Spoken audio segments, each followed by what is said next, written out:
Olá pessoal, tudo bem com vocês? Muito prazer. Eu sou o professor Leonardo e vou trabalhar com vocês então ao longo de algumas semanas alguns tópicos relativos à psicologia e à saúde, tá? Eu sou professor da Unicesumar, nos cursos presenciais, curso de psicologia, e também sou professor do programa de pós-graduação em promoção da saúde, um dos programas stricto sensu que nós temos aqui na matriz, né, aqui na nossa sede em Maringá. Eu agradeço muito o convite para ministrar essa disciplina. Eu sou psicólogo de formação e atualmente, né, já há alguns anos, atuando no programa de pós-graduação em promoção da saúde, eu tenho dedicado bastante a minha carreira acadêmica, né, os meus contextos de pesquisa, a essa intersecção da psicologia com a saúde, de uma forma geral, dentro de um âmbito realmente mais geral, que a gente possa pensar em como é que essas áreas acabam trabalhando, ou como é que nós, enquanto profissionais, podemos trabalhar de forma, de forma conjunta. Então será um prazer passar com vocês aqui ao longo dessas semanas, discutindo alguns desses elementos, entendendo um pouquinho, né, da história da psicologia, que é o assunto que nós vamos trabalhar um pouquinho mais especificamente hoje, até entrar realmente nesse contexto da colaboração entre as duas áreas, entre como é que a gente pode pensar, então, esses aspectos relativos à psicologia, mente, corpo, saúde e assim por diante, tá certo? Bom, eu vou começar hoje especificamente com alguns temas específicos.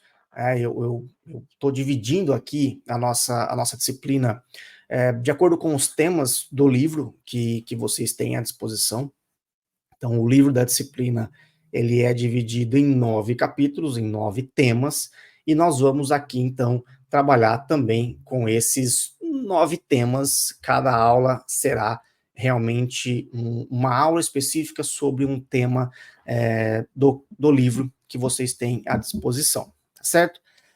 Claro, eu vou seguir esses tópicos relacionados ao livro da disciplina, mas sempre teremos algumas coisas diferentes, alguns pontos que eu trago para vocês dentro do contexto da psicologia, que porventura podem não estar no livro, mas sempre que eu trabalhar com alguns aspectos que estejam diferentes ali do que vocês estão acompanhando nos livros, eu vou disponibilizar para vocês alguns materiais relativos a esse conteúdo, tá certo? Para começarmos então a nossa disciplina, né, nossa primeira aula, eu quero apresentar para vocês um pouquinho sobre a história da psicologia e como é que a psicologia, enquanto uma área de atuação, ela pode ser e ela vai também ser uma área muito importante dentro do contexto da saúde. E eu quero, já nessa primeira aula, tentar trazer para vocês um pouquinho de como é que a gente pode pensar a psicologia enquanto uma área de atuação, é, talvez diferente daquilo que vocês estão acostumados, vamos colocar assim, né? A psicologia, ela tem a sua história muito pautada dentro do contexto da saúde mental, e nós temos muitos estigmas relacionados a como é que a psicologia pode atuar, além daquela área clínica, além daquela área que é realmente a mais conhecida dentro do contexto geral, da população geral, tá certo? Então, hoje vai ser o dia realmente para a gente discutir algumas coisinhas sobre, e até mesmo eu espero que eu consiga desmistificar um pouquinho algumas coisas relacionadas à psicologia. Bom, hoje, então, eu vou falar um pouquinho sobre essa história, eu vou falar um pouquinho sobre algumas correntes ou escolas, abordagens, né? Cada literatura tem a sua forma de falar sobre isso, mas eu vou rapidamente falar para vocês como é que a psicologia surge, como é que a psicologia se torna uma ciência, como é que a psicologia, de alguma forma, tem as suas bases teóricas. Vamos falar um pouquinho sobre como é que essas abordagens ou essas escolas hoje estão postas e como é que os profissionais da psicologia atuam né, atualmente, ou quais são as teorias, as abordagens que os psicólogos utilizam atualmente para dentro da sua área de atuação, independente de qual seja, tá certo? E nós vamos caminhando na nossa aula de hoje até chegar a discutir um pouquinho sobre essas questões interdisciplinares e como é que a psicologia, junto com a nutrição, pode ser uma área muito efetiva. E aí eu vou começar a nossa aula com uma perguntinha, né, para vocês irem refletindo, para vocês pensarem um pouquinho. Se vocês já se perguntaram, né, vocês são aí estudantes de nutrição, se vocês já se perguntaram como é que o conhecimento, como é que os conteúdos da psicologia podem ajudar vocês na prática profissional, né? Como é que vocês, enquanto futuros nutricionistas, podem se utilizar de algumas questões do contexto da psicologia para a sua atuação. Lá no final da nossa aula, eu vou falar um pouquinho sobre essa questão, principalmente das questões éticas envolvidas no trabalho interdisciplinar, que eu sei que não é fácil a gente pensar no trabalho interdisciplinar sem, às vezes, considerar que nós estamos invadindo aí a área um do outro. É importante a gente pensar nisso também, certo? Mas é importante que vocês entendam que uma disciplina de psicologia aplicada à saúde, ela não necessariamente vai ter o objetivo de fazer com que vocês se tornem profissionais da psicologia. Obviamente que vocês não serão psicólogos, mas vocês serão nutricionistas, vocês trabalharão com pessoas e vocês precisam entender um pouquinho como é que essas pessoas podem ser tratadas, né, dentro do âmbito da nutrição e considerando algumas questões da psicologia. Então, eu dividi essa aula hoje em 5 tópicos, né? Eu vou falar um pouquinho sobre essa história da psicologia, como é que ela se desenvolveu, como é que a gente pensa a psicologia atualmente, né? Vou falar um pouquinho sobre essas escolas de pensamento, que é importante vocês entenderem de onde vem tudo isso, né? Depois falar das abordagens mais atuais da psicologia e vou fechar falando um pouquinho, já começando a falar sobre a psicologia e saúde e a relação da psicologia com a nutrição. Essa primeira aula é uma aula muito básica, obviamente, mais uma introdução, é mais para dar realmente uma base para vocês sobre todos os outros conteúdos que nós temos aqui na nossa disciplina. Então, nós vamos falar mais ainda sobre psicologia e saúde, vamos falar mais ainda sobre, por exemplo, transtornos alimentares, comportamento alimentar, fazendo essa intersecção com a nutrição, mas hoje eu quero dar um panorama geral para vocês sobre como é que esses pontos vão, a partir dessa primeira aula, se encaixar nas próximas aulas.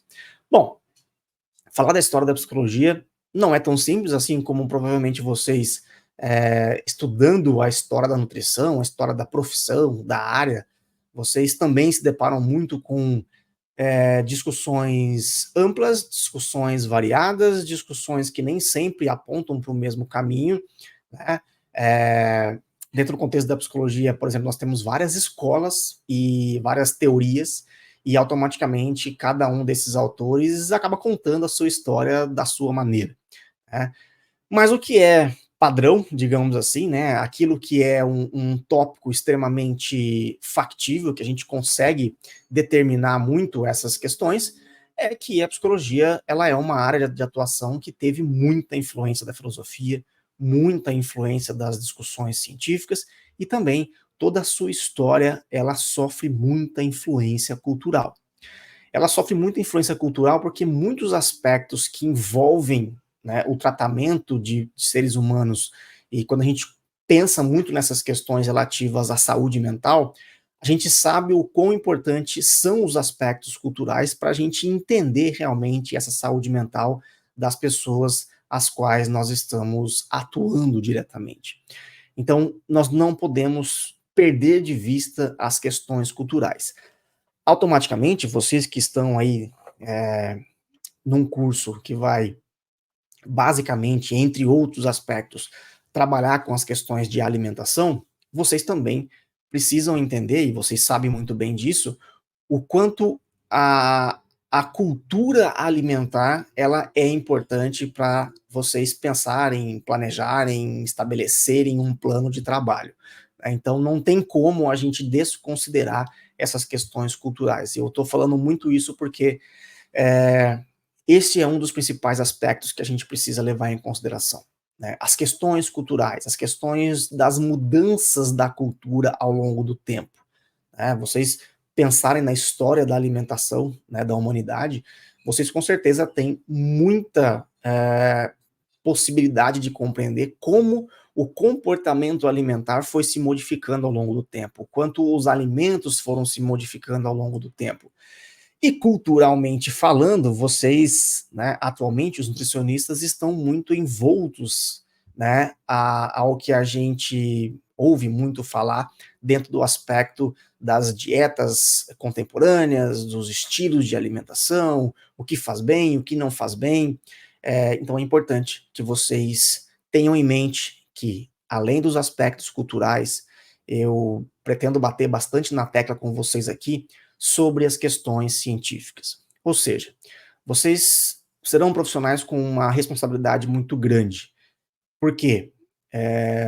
O ser humano precisa se alimentar. O ser humano precisa de alimento. E vocês acabam tendo uma responsabilidade muito grande em fazer com que esses seres humanos compreendam a função da alimentação na vida deles e principalmente que vocês consigam trabalhar com um viés científico. O que realmente funciona dentro desse aspecto nutricional? O que realmente tem evidência científica para que vocês possam trabalhar com essas pessoas? Esse é um ponto extremamente importante que eu espero que aqui ao longo dessas semanas a gente possa conversar bastante sobre isso, certo? Por que eu falo isso? Porque a psicologia também é pautada por diversas frentes teóricas e obviamente, a gente precisa pensar também o que nós temos de evidência científica dentro desse contexto da psicologia. Todo esse caminho histórico da psicologia, ele é um caminho com muitas formas de pensamento diferente, que é o que a gente chama escolas de pensamento. Essas raízes da psicologia, elas obviamente vão ter uma característica específica de discutir, né, essa relação mente e corpo, mente e comportamento, mente e aspectos sociais. Então, muito da psicologia, muito dessa história da psicologia, ela é, obviamente, voltada para toda essa questão relativa a você realmente entender como é que isso, né, ou seja, como é que os meus comportamentos podem ser identificados, podem ser compreendidos ou modificados, o que isso tem a ver com a minha mente, o que isso tem a ver com o meu pensamento. Né? Então, todos esses aspectos são elementos que estão presentes aí na história da psicologia. Bom, dentre as inúmeras escolas, dentre as inúmeras formas de pensamento, no final do século XIX, né, a gente, ou né, no início, né, todo o processo do século XIX, a gente tem aí o que a gente chama realmente das escolas, né, ou as formas de pensamento. Então, nós temos aí três grandes abordagens que, de certa forma, embasam muito das teorias psicológicas atualmente. Então, nós temos o funcionalismo, nós temos o estruturalismo e nós temos o associacionismo. Professor, nós temos muitas outras escolas, né? Temos muitas outras formas de pensar. Sim, tem. Mas essas três são as três principais que, de alguma forma, dão aí para a gente, no contexto da psicologia, uma base muito importante para pensarmos realmente nesse aspecto atual, né? Como é que a psicologia chega atualmente a partir dessas raízes de pensamento? O funcionalismo, o estruturalismo e o associacionismo. Vamos pensar, e obviamente eu não vou me aprofundar muito a esses aspectos, não é a nossa intenção aqui aprofundar sobre essas escolas, é só trazer para vocês algumas informações específicas, começando pelo funcionalismo. O funcionalismo é uma forma de pensar e que traz para a psicologia aquela capacidade de focar na prática, na atuação com o ser humano, e principalmente o funcionalismo trouxe para a gente no campo da psicologia uma forma de pensar na relação do indivíduo com o meio ambiente, na relação do indivíduo com o contexto, na capacidade que nós temos de nos adaptarmos, né, a todas essas questões ambientais. Então, isso é um ponto muito importante, né, do funcionalismo. E claro, né, esse funcionalismo vai trazer para a gente uma capacidade de que nós possamos entender, né, toda essa relação, e aí pensar, né, quais são as possíveis influências que esse funcionalismo traz para a psicologia. Uma das principais contribuições é dar base para a gente estudar questões relativas à psicologia do desenvolvimento. Não é um assunto que nós vamos discutir aqui nessa disciplina, mas muito provavelmente vocês já ouviram falar de autores como Piaget, como Vygotsky, até mesmo Freud, que fala muito sobre o desenvolvimento humano. Essas teorias do desenvolvimento, né, essa forma de pensar o desenvolvimento humano, elas são maneiras muito peculiares e que têm muita base aí então do funcionalismo. É daí que vem muitas ideias relativas à psicologia do desenvolvimento. Claro, a psicologia clínica é a principal área de atuação da psicologia ainda hoje. A testagem psicológica também é uma área muito importante que tem uma raiz muito importante ali no funcionalismo. A segunda escola, então, é o estruturalismo, que é uma forma de pensar que vai trazer para a psicologia uma possibilidade de maior estruturação da sua forma de atuação.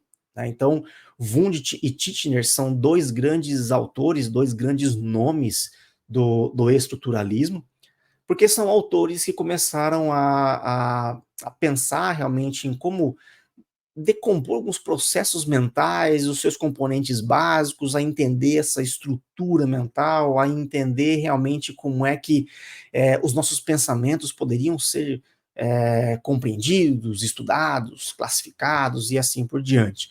Então, o estruturalismo é uma das principais formas de se pensar em como é que a psicologia se torna aí realmente uma ciência empírica, uma ciência experimental, uma área que venha a trazer para a gente uma maior possibilidade de compreensão relativo a todo esse aspecto da testagem, de realmente levar o indivíduo a um processo experimental e entender, né, tentar provar realmente o quanto os aspectos mentais estão envolvidos também aos nossos aspectos comportamentais. E aí, o associacionismo é essa terceira escola que eu queria discutir com vocês hoje, que é aquela escola que tem um papel fundamental na formação das teorias atuais que nós temos e que, de alguma forma, focam bastante nas questões relativas à mente, né? O associacionismo é uma escola que teve uma força, teve um desenvolvimento muito significativo no que nós conhecemos pela psicologia britânica, né? E automaticamente ela é uma escola de pensamento que dá bases, principalmente para aquelas abordagens atuais que se preocupam bastante com as questões relativas à mente. A psicologia é um pouco mais mental, um pouco mais voltada para esse aspecto da mente do ser humano. Três escolas básicas para a gente pensar realmente como é que a psicologia nasce, como é que a psicologia tem as referências de pensamento.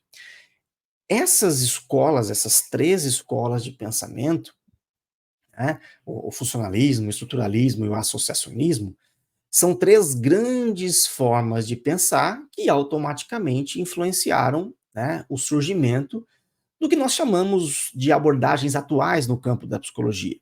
E por que eu quero discutir isso com vocês? Porque talvez vocês já tenham também ouvido falar de psicanálise, de behaviorismo, de terapia cognitivo-comportamental, porque são as abordagens atuais que os profissionais da psicologia utilizam na sua prática, principalmente na prática clínica, né? Não apenas na prática clínica, mas principalmente na prática clínica.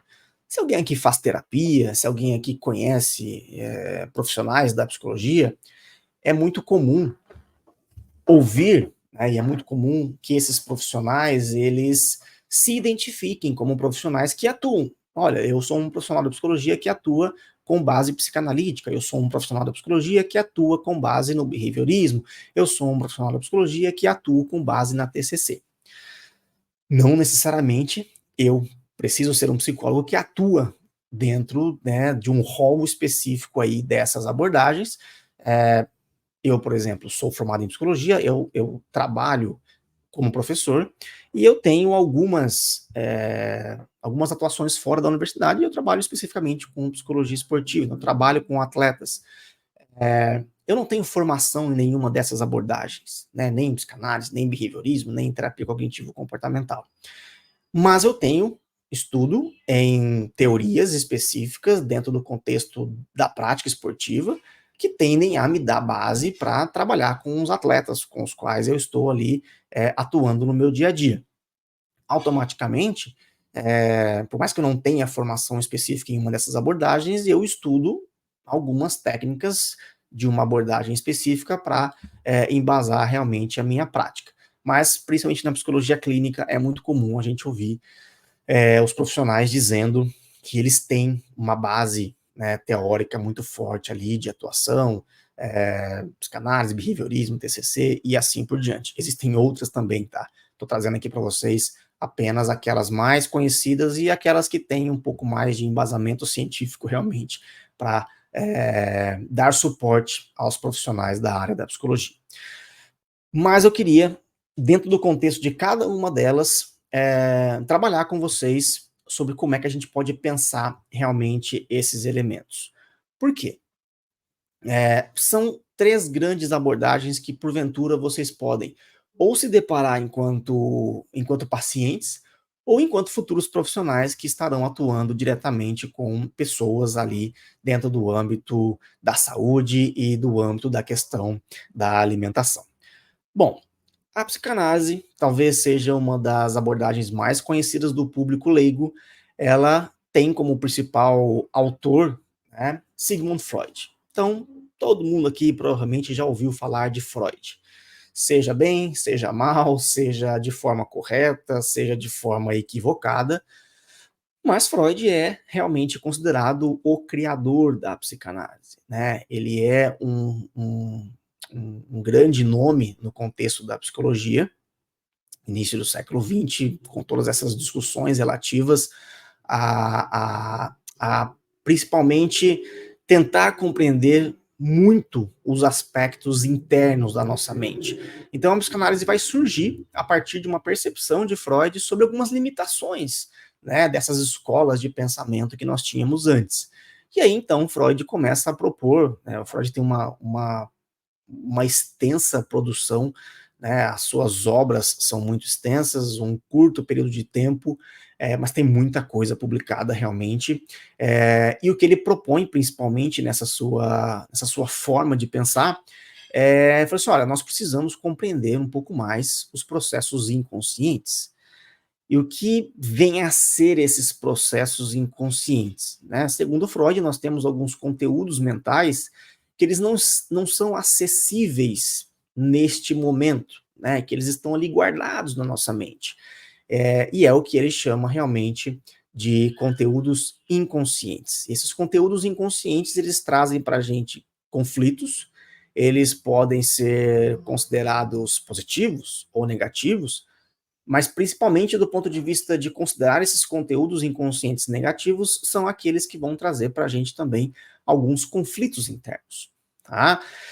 Então a psicanálise ela tem muita influência ainda hoje na compreensão realmente desses fenômenos mentais, né? E na prática clínica, especificamente, né, quem já fez terapia com base psicanalítica, provavelmente o profissional se utiliza muito da livre associação ou associação livre, que é aquela técnica específica do paciente falar, né, do paciente realmente colocar para fora seus pensamentos, que é, segundo Freud, uma das principais formas de acessar conteúdos inconscientes, né? O processo interpretativo também dentro da psicanálise ele é muito importante, né? Os profissionais que atuam com base psicanalítica levam muito a sério o processo interpretativo para tentar compreender realmente o que está se passando com determinadas pessoas, com seus pacientes ali, tá?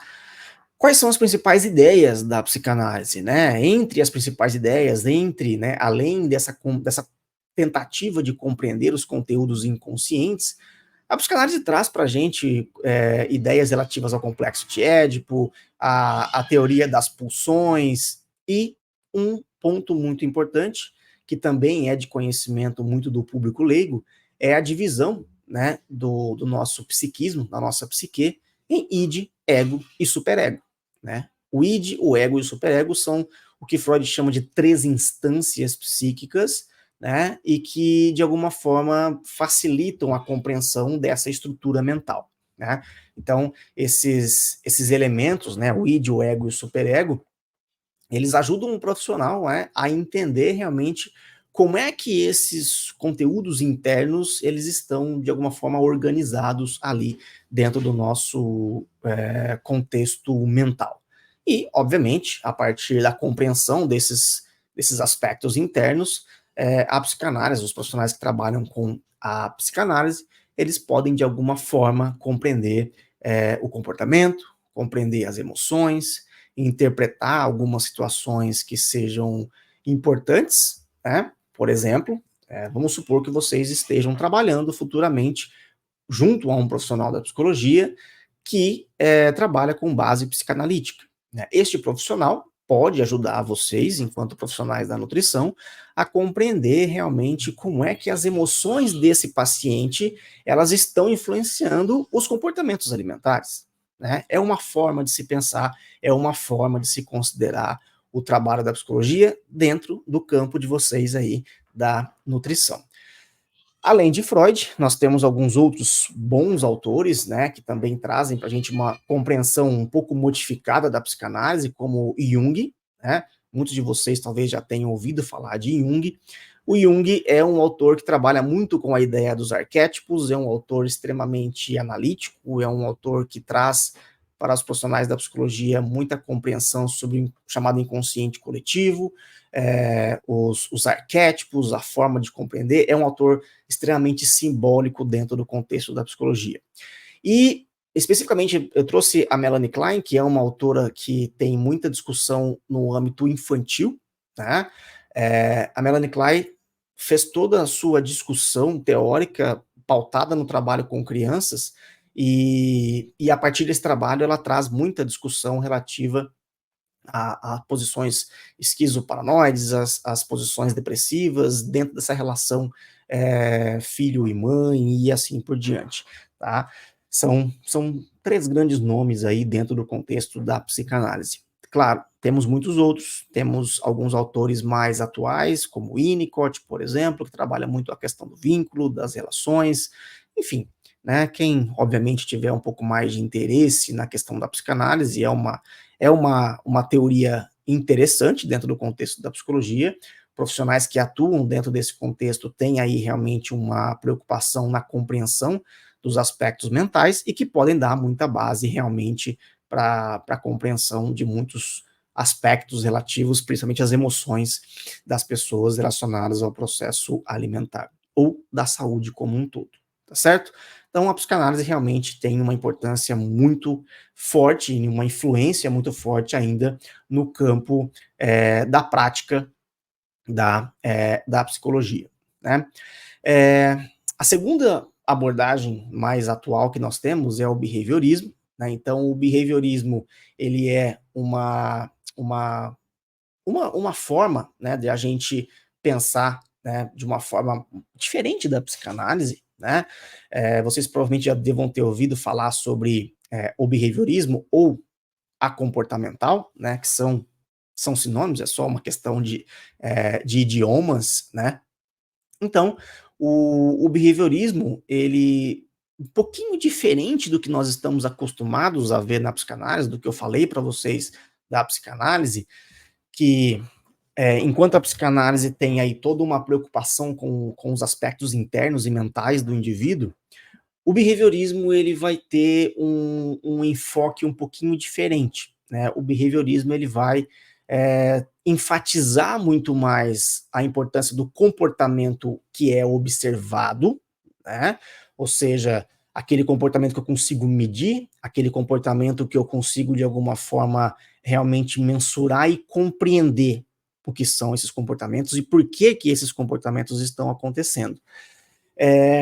E diferente da psicanálise, o behaviorismo ele vai dar menos importância aos aspectos mentais internos, né? Ou seja, Quer dizer que o behaviorismo ele desconsidera totalmente as questões internas, né, as questões mentais? Não necessariamente.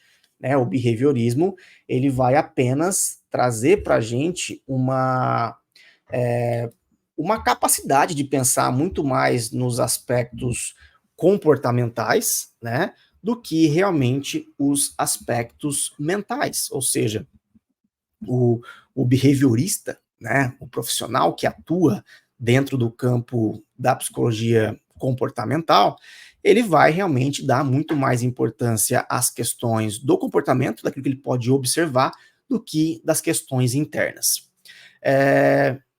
Como é que a gente pode pensar realmente no início desse behaviorismo? Ali, início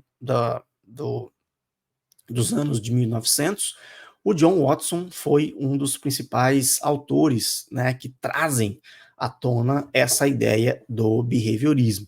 Né? Então, o John Watson ele vai introduzir no campo da psicologia toda essa ideia relativa ao comportamento humano, ao comportamento de animais. Então, muitos dos estudos iniciais do behaviorismo foram com animais. Temos casos muito emblemáticos, né? Relacionados a comportamentos de macacos, de ratos, de cachorros e assim por diante. Né? Então, o Watson foi um dos precursores aí do behaviorismo, de tentar entender realmente como é que os estímulos externos podem causar comportamentos e respostas observáveis, né? Ou seja, isso significa que eu posso trabalhar com a ideia de condicionamento desse comportamento, eu posso conseguir modificar um comportamento a partir de reforço, a partir de punição, né? São pontos específicos aí da teoria behaviorista. E depois de Watson, nós temos Skinner, né, que vai trazer as ideias do behaviorismo radical, né, que vai discutir muito mais a questão do condicionamento. Temos Thorndike, né, que vai seguir as ideias de Skinner sobre o reforço, que vai explorar mais essas questões relativas ao reforço. E depois nós temos outros autores, como Hull e o Tolman, né, que vão adicionar um pouco mais elementos e compreender, né, sobre como é que os estímulos podem produzir respostas específicas.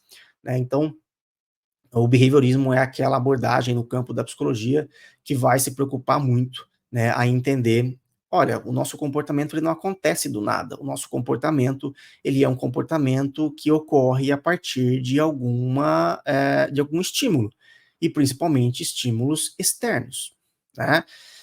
E, né, muito dessa forma de pensar do behaviorismo ajuda a gente a compreender ao longo do tempo também algumas questões. Então, o behaviorismo foi muito utilizado em práticas educacionais por muitos anos, infelizmente de uma forma um tanto quanto equivocada, né? Eu acredito que aqui ninguém tenha passado por isso, mas provavelmente já ouviram seus pais, seus avós falando muito sobre como é que era antigamente, né? Principalmente as punições que ocorriam em âmbito educacional. Né? Então, nós temos uma história educacional aqui no Brasil e no mundo muito pautada na punição, né? Nos comportamentos equivocados, os tidos comportamentos errados eram punidos, né, com realmente alguns, e muitas vezes, castigos corporais. Com o passar do tempo e a evolução das ideias do behaviorismo, a gente consegue entender que a punição não gera aprendizado, né? Ou seja, é, os métodos educacionais começam a ser revistos, né, do ponto de vista da base behaviorista, para realmente considerar de que, olha, realmente a punição ela não vai gerar aprendizado, a punição vai gerar outros tipos de reações que, infelizmente, são muito mais negativas do que positivas. Então, toda essa influência do behaviorismo que ainda está presente nas escolas de uma forma um pouquinho diferente, né? Mas isso é realmente muito importante da gente pensar, tá certo? Bom, depois, né, do behaviorismo, nós temos, então, a terapia cognitivo-comportamental, que muitos de vocês provavelmente já ouviram falar ou já conhecem também pela TCC. né? O que que é TCC? Olha, eu fui ao médico e o médico disse para eu procurar um psicólogo que trabalhe com a TCC. Eu estou usando este exemplo porque realmente tem sido uma prática muito comum atualmente no contexto médico, de indicar profissionais da psicologia que atuam com a TCC. Já fazendo já adiantando um pouco alguns desses assuntos. Por que que existe essa, talvez, grande indicação hoje dos médicos, né, da classe médica, de indicar profissionais que atuam, profissionais da psicologia que atuam com base na TCC? Isso se dá muito pela discussão realmente das evidências que nós temos dentro do tratamento específico de transtornos mentais ou de aspectos emocionais, né? A TCC, a terapia cognitivo-comportamental, ela é um avanço das ideias do behaviorismo, né, que combina técnicas comportamentais, né, que são herdadas ali do behaviorismo, e também terapias cognitivas, né? Então, lembrem que no behaviorismo nós tínhamos é, uma forma de pensar diferente com relação aos aspectos mentais, aos aspectos internos, né? Não se valorizava tanto assim os aspectos internos. E aqui na cognitivo-comportamental a gente começa a levar um pouco mais em consideração esses aspectos, porque não são apenas os fatores externos que podem modificar o meu comportamento, né? O meu comportamento ele pode ser modificado também, né, a partir de algumas estratégias que eu posso utilizar. Então, o foco da TCC é mudar padrões de comportamento, é mudar padrões de pensamento que possam ser considerados negativos, né, os chamados disfuncionais, e que esses pensamentos e esses comportamentos venham a ser realmente mais positivos e mais voltados para um aspecto da saúde. A TCC tem origem com um autor chamado Ellis, que desenvolve ali a chamada terapia racional emotiva comportamental, que é a TREC, e também o Aaron Beck, né, que é um dos grandes precursores aí da terapia cognitivo-comportamental, principalmente da teoria cognitiva. Então o Beck tem um trabalho muito significativo na questão de trabalhos de atuar com depressão, com ansiedade, né? Então é um autor que traz para a gente muito dessa compreensão relativa aos aspectos emocionais e que vão influenciar muito da chamada TCC. Né? Então, as principais ideias da TCC, né, é entender que, assim, olha, os nossos comportamentos também são influenciados pelos nossos aspectos cognitivos, né? Ou seja, os nossos aspectos cognitivos, né, eles influenciam as questões emocionais e influenciam também os nossos comportamentos. Não são somente estímulos externos que vão influenciar o nosso comportamento.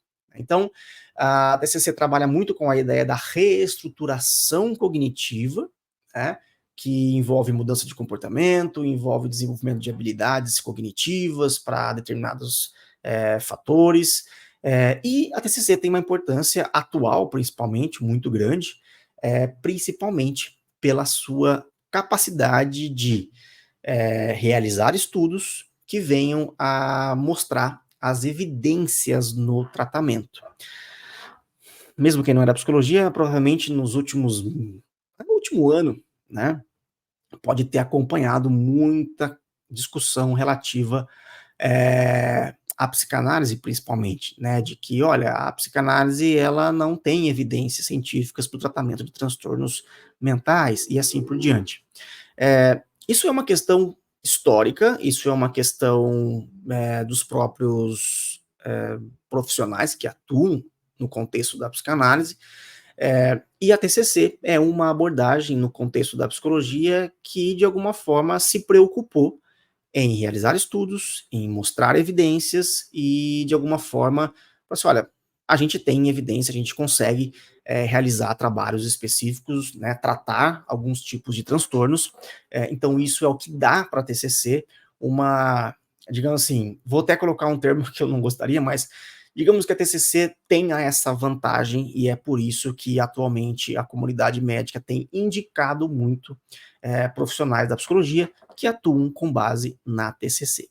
Isso eu queria discutir com vocês porque é importante que vocês entendam realmente como é que a psicologia, de alguma forma, surge e se desenvolve e pode, de alguma forma, trazer para vocês uma capacidade de compreensão e entender que, de alguma forma, o trabalho de vocês na nutrição pode ser vinculado ao que nós temos aqui da psicologia. Porque como é que a psicologia contribui para todo esse aspecto biopsicossocial? Como é que a psicologia trabalha com esses aspectos mentais, físicos, desenvolvimento humano e assim por diante? Dentro do contexto da saúde mental, né, que é a grande área da psicologia, a psicologia trabalha com prevenção, com diagnóstico, com tratamento dos transtornos mentais, independente da abordagem que o profissional esteja trabalhando, tá? Que fique bem explícito isso para vocês. A psicologia é uma área, é uma profissão, e as abordagens são apenas formas de pensamento ou formas de instrumentalizar o profissional da psicologia com técnicas e com formas de atuação. Então, eu consigo trabalhar com esse processo preventivo, eu consigo trabalhar com promoção do bem-estar psicológico, qualidade de vida, que é a saúde mental, então, o carro-chefe do trabalho da psicologia.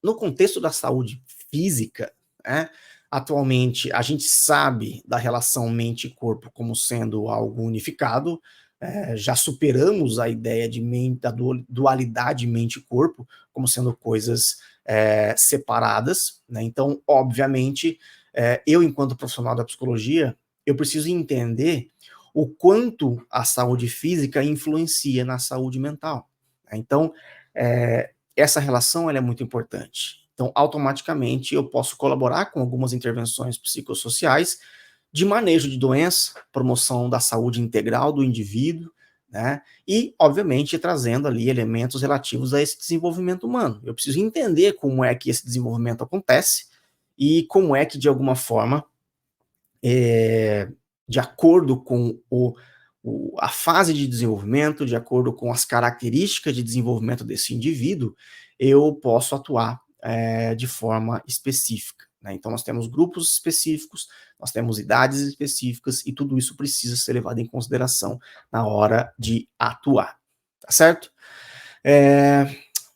Contribuições que a psicologia tem aí, né, para a área da saúde. Como é que a psicologia, então, pode colaborar, né, com esse aspecto da saúde como um todo? Então, a psicologia vai trabalhar muito com a promoção da saúde, prevenção de doenças, né? Nós ali no programa, nós temos, né, e eu vou até falar um pouco do meu exemplo, o nosso programa, ele é um programa interdisciplinar, então eu tenho alunos das mais diversas áreas, inclusive da nutrição, né, e cada um desses alunos das mais diversas áreas da saúde vão atuar especificamente com temas específicos, a possibilidade de realmente se compreender esses aspectos relativos a como é que nós podemos ajudar na promoção da saúde, né? Então, aplicar essas teorias comportamentais, e já adianto para vocês, se vocês forem para a literatura da saúde, vocês vão encontrar muito mais referência às terapias comportamentais como sendo eficazes no tratamento de algumas patologias, sejam elas de ordem física ou mental, do que, por exemplo, a psicanálise. Então, por isso que nos meus conteúdos dos slides vocês vão verificar muito esse aspecto, né? A promoção da saúde pode ser feita a partir de terapias comportamentais, da teoria comportamental, né, de teorias psicológicas, né, de discutir questões relativas à saúde global, qualidade de vida, prevenção de doenças, né? Tudo isso acaba sendo uma forma que a psicologia tem de atuar dentro do contexto da saúde. Fazendo prevenção, promoção da saúde, tratamento e gestão de condições crônicas também é um ponto que a gente encontra como sendo fundamental, né, para os profissionais da psicologia, né, que é ajudar no manejo dessas condições. Eu coordeno, por exemplo, um grupo de apoio aqui na universidade, que é um grupo de apoio a pessoas com fibromialgia, né, dentro de um aspecto de doenças crônicas. E é um grupo praticamente interdisciplinar, em que eu convido profissionais de outras áreas para discutir, por exemplo, como é que a nutrição, né, pode ser uma área de auxílio para essas pessoas com fibromialgia. Então, isso acaba sendo uma forma de tratamento e gestão de doenças crônicas, né, em grupos individuais, né, em centros de saúde, porque tudo isso acaba desembocando no que a gente entende por essa saúde mental, o bem-estar emocional, né, de ajudar realmente na pessoa na manutenção desse bem-estar cognitivo, porque isso, de alguma forma, acaba sendo importante para que elas possam melhorar a sua busca por uma melhor qualidade de vida, uma melhor forma de se pensar. As pesquisas e as intervenções baseadas em evidência, eu acabei discutindo com vocês um pouco já sobre isso, né, porque as intervenções baseadas em evidências, obviamente, vão surgir a partir das pesquisas que são realizadas no contexto da psicologia. Começando a nossa discussão sobre psicologia e nutrição, obviamente que são duas áreas que se conversam bastante, que podem colaborar mutualmente, né, uma com a outra, não só a psicologia com a nutrição, mas a nutrição também com a psicologia dentro de alguns aspectos, e alguns desses aspectos eu vou trazer para vocês agora, né? Primeiro, né, como é que a psicologia pode trabalhar em conjunto com a nutrição? A avaliação de comportamentos, né, essa avaliação comportamental e essa avaliação motivacional, né, de que eu posso ajudar vocês, enquanto profissionais de nutrição, a entender um pouquinho esses comportamentos alimentares, as emoções, as motivações, as chamadas barreiras psicológicas que vão impedir e dificultar a pessoa de adotar hábitos alimentares saudáveis, tá? Um outro ponto são as intervenções comportamentais, utilizando aí técnicas da terapia cognitivo-comportamental. Os psicólogos podem ajudar os profissionais da nutrição, né, a ajudar esses pacientes a desenvolver estratégias, a modificar comportamentos, a entender realmente esses comportamentos chamados comportamentos autodestrutivos relacionados à alimentação, que envolvem os transtornos alimentares e a compulsão alimentar, que nós vamos ver ainda em uma aula específica sobre isso. Educação e promoção da saúde, né? A gente trabalha muito com o aspecto da educação e saúde no nosso programa, né, que é realmente trazer informações para as pessoas sobre como é que elas podem lidar melhor com aquela condição de saúde que elas se encontram. Apoio na adesão ao tratamento, então, obviamente, o apoio psicológico ele é fundamental para que esses pacientes possam encontrar maior motivação, uma maior capacidade de, de seguir as recomendações nutricionais, né, para melhorar a sua vida. A gestão do estresse e das emoções, né, com técnicas de manejo do estresse, técnicas do manejo dessas emoções. Isso é um ponto muito importante, que a pessoa, né, o paciente pode se beneficiar realmente dessas técnicas para ajudar depois no comportamento alimentar. E trabalhar com a chamada rede de apoio, né? A rede de apoio é muito importante, né? Trabalhar com familiares, trabalhar com parceiros, filhos, pai, enfim, esse aspecto familiar é muito importante. A rede de apoio é muito importante, principalmente quando se trata de um tratamento específico. Mas, obviamente, essa intersecção precisa ser baseada em aspectos éticos, nós precisamos respeitar os limites de cada área, eu preciso, enquanto psicólogo, entender até onde vai a minha capacidade de atuação junto ao nutricionista. Então, eu preciso ter consciência de que o meu trabalho ele é colaborativo e ele não pode ser um trabalho que vai ultrapassar esses limites.